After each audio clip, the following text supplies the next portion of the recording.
देश में अगर कोरोना संक्रमण के मामलों की बात करें तो रफ्तार थोड़ी धीमी होती हुई नजर जरूर आ रही है।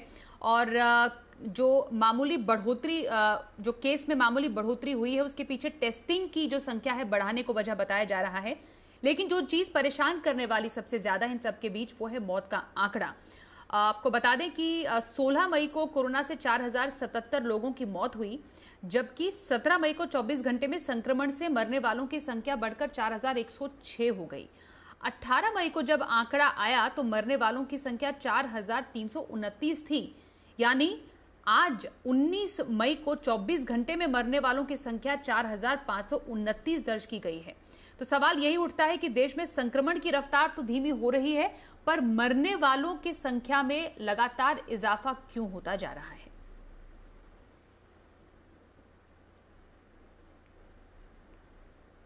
और आपको बता दें कि जो कोरोना की दवाई है, मार्केट में कोरोना के इलाज में इस्तेमाल होने वाली दवाइयों की काफी ज्यादा किल्लत पेश हो रही है।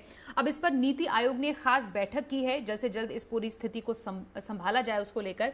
और इस खबर पर और ज्यादा अपडेट लेते हैं हमारे संवाददाता ब्रजेश कुमार से। ब्रजेश, नीति आयोग की इस खास बैठक में क्या कुछ सामने आया है?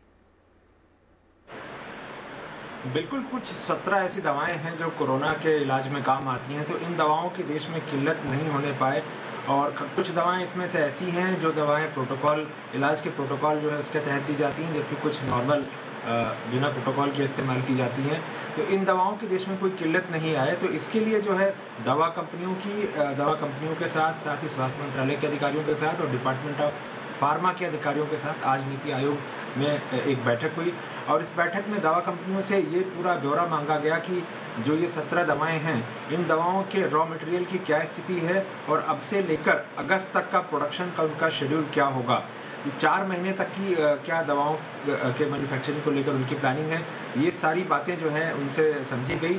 साथ ही कुछ कंपनियों की ओर से रॉ मटेरियल की दिक्कतों का मामला उठाया गया, जिसमें सरकार की ओर से ये कहा गया कि कोई जो भी दिक्कतें हैं दवा कंपनियों की, उनको जो है सरकार दूर करने की पूरी कोशिश करेगी।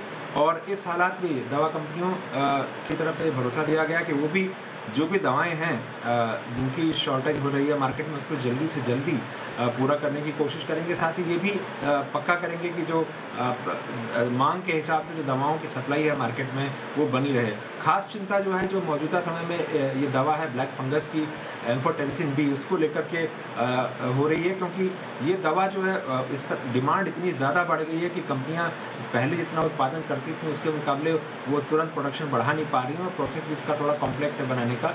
तो इन सारी चीज़ों को लेकर के चर्चा हुई कि किस तरह से जो है ज़रूरी दवाओं का प्रोडक्शन जो है बढ़ाया जाए, ताकि मार्केट में मरीजों को कोई दिक्कत नहीं हो इन दवाओं के शॉर्टेज की वजह से।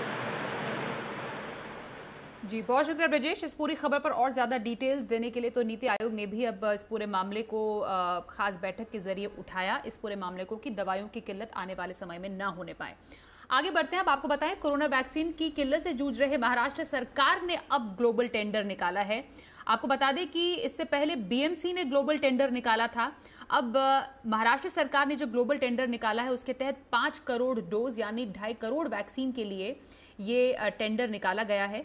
पूरी खबर समझते हैं, हमारी सहयोगी एकता सूरी हमारे साथ है। एकता, पिछली बार जब आपसे बात हो रही थी, लगातार आप इस खबर को ट्रैक भी कर रही हैं कि बीएमसी ने ग्लोबल टेंडर निकाला वैक्सीन के लिए। अब महाराष्ट्र सरकार ग्लोबल टेंडर निकाल रही है, इसके पीछे की वजह क्या? जी बिल्कुल स्वाति, जैसा कि आपने बताया कि महाराष्ट्र सरकार ने 500 करोड़ वैक्सीन डोजेस का टेंडर निकाला है। इसके लिए जो बिड की मियाद है वो अगले 8 दिन का समय दिया गया है कंपनीज को कि वो इस टेंडर प्रोसेस का हिस्सा बन सके। अब राज्य सरकार जो है वो वैक्सीन मैन्युफैक्चर तय करेगी जो जल्द से जल्द सप्लाई कर सके, उसकी कितनी प्रोडक्शन कैपेसिटी है वो देखेगी और साथ ही साथ किस प्राइस पर वो राज्य सरकार को वो राज्य को वो वैक्सीन देने वाली है। इन सारी फॉर्मेलिटीज के बाद तय होगा कि कौन सी वैक्सीन मैन्युफैक्चर कंपनी है वो महाराष्ट्र सरकार को वैक्सीन डोजेस प्रोवाइड करेगी। लेकिन बीएमसी ने जो अपना टेंडर है वो राज्य सरकार से भी पहले फ्लोट किया था ग्लोबल टेंडर, इस उम्मीद के साथ कि 1 करोड़ वैक्सीन डोजेस जो है उसे देना शायद आसान होगा कंपनियों के लिए। और 5 करोड़ क्योंकि एक बल्क ऑर्डर है तो उसे देना थोड़ा सा उसमें थोड़ा समय लग सकता है। बीएमसी को उम्मीद थी कि फाइजर, मॉडर्ना, बड़ी बड़ी इंटरनेशनल वैक्सीन मैन्युफैक्चरर्स जो है वो उनके टेंडर का हिस्सा बनेंगे, लेकिन उनके टेंडर को बहुत ही ठंडा रिस्पॉन्स मिला।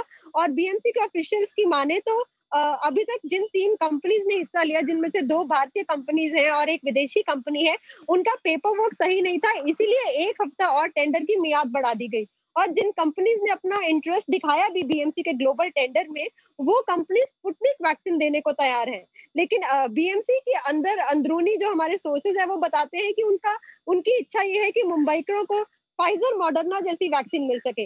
लेकिन बीएमसी के टेंडर का एक क्लॉज ये भी था कि जो वैक्सीन मैन्युफैक्चर कंपनी बीएमसी को वैक्सीन प्रोवाइड करेगी, जो भी उसके लाइसेंसेस हैं, जो भी उसकी सारी परमिशंस हैं भारत सरकार से, वो उस वैक्सीन मैन्युफैक्चर की जिम्मेदारी है।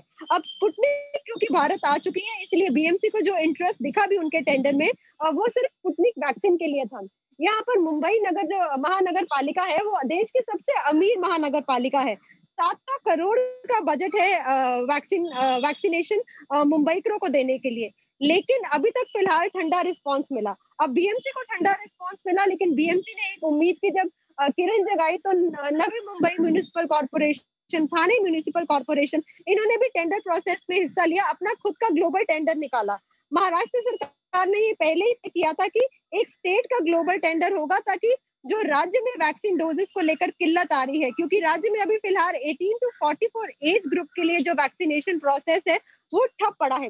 और अगर 18 to 44 एज ग्रुप की अभी तक हम बात करें तो सिर्फ 1% लोगों को पहली डोज मिली है। 18% लोग पूरे राज्य में ऐसे हैं हर एज ग्रुप में जिन्हें सिर्फ पहली डोज ही मिल पाई है, और 5% ऐसे लोग हैं जिन्हें पहली और दूसरी डोज मिल पाई है। तो जब से ये वैक्सीनेशन देश में शुरू हुई है, अगर हम इस परसेंटेज को देखें तो प्रोसेस काफी स्लो है, क्योंकि महाराष्ट्र में जब वैक्सीनेशन प्रोसेस शुरू हुआ था तो करीबन रोजाना 5 लाख लोगों को भी वैक्सीन डोजेस मिलती थी। लेकिन वैक्सीनेशन की अब इतनी किल्लत है कि ये 5 लाख का जो नंबर है ये 1 लाख से नीचे गिर गया है। अब इस 1 लाख से नंबर नीचे गिर गया है। 18 to 44 के लिए वैक्सीनेशन ड्राइव जो है वो ठप पड़ी है। उसे देखते हुए राज्य सरकार ने अपना ग्लोबल टेंडर स्लॉट किया है, और बीएमसी ने इसी उम्मीद के साथ कि शायद कोई बड़ी इंटरनेशनल वैक्सीन मैन्युफैक्चरर कंपनी उनके ग्लोबल टेंडर में इंटरेस्ट दिखाएगी, तो उन्होंने अपनी मियाद 1 हफ्ता आगे बढ़ा दी है। लेकिन फिलहाल अभी उम्मीद यही की जा रही है कि मुंबईकरों को या फिर महाराष्ट्र में स्पुतनिक वैक्सीन आएगी। स्वाति, एक छोटा जवाब आपसे। 18 से 44 तो फिलहाल अभी कोई सीन नजर नहीं आता है वैक्सीनेशन का वहां पर, क्योंकि वैक्सीन की कमी किल्लत भी है, ये क्लियर भी हुआ।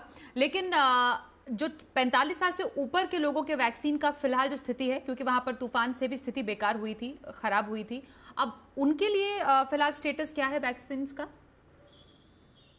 स्वाति, जैसा कि आपने बताया कि तूफान से स्थिति जरूर खराब हुई थी, लेकिन 45+ एज ग्रुप के लिए एक तरह से राज्य ने राहत की सांस तब ली जब कोविशील्ड जो वैक्सीन है उसके लिए जो फर्स्ट और सेकंड डोज में जो डिफरेंस है नंबर ऑफ वीक्स का, जब उससे बढ़ा दिया गया तो राहत की एक सांस ली, क्योंकि जो वैक्सीन की डोजेस राज्य सरकार ने 18 to 44 के लिए भी प्रोक्योर की थी वो 45+ एज ग्रुप के लिए रख दी, क्योंकि तब ये था कि हर कोई अपनी सेकेंड डोज की डेडलाइन पर पहुंच गया था।